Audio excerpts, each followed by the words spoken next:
Начальник отдела полиции Зареченский расстреливал своих подчиненных за плохие показатели работы. Видеокадры с такими комментариями разлетелись сегодня по социальным сетям.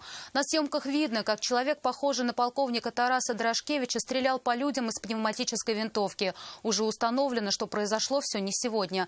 История вызвала большой общественный резонанс. Нафиса Минязова с подробностями.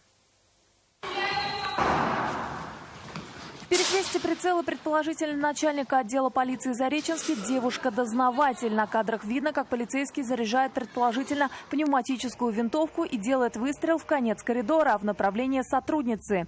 Видео сегодня разлетелось по социальным сетям. Когда это произошло, теперь выясняют следователи. По данному факту следственными органами Следственного комитета Российской Федерации по Республике Татарстан возбуждено уголовное дело по статье «Превышение должностных полномочий». Расследование уголовного дела взято на особый контроль в прокуратуре республики. Для проверки этой информации в отдел полиции оперативно выехал прокурор Кировского района города Казани Ильдар Сабиров. Свою проверку проводит и Министерство внутренних дел. К слову, пострадавших в результате стрельбы нет. За медицинской помощью в результате инцидента никто не обращался. Заявление в правоохранительные органы тоже не поступало. Проверку проводит инспекция по личному составу МВД по Республике Татарстан совместно с ОРЧ собственной безопасности МВД по Республике Татарстан.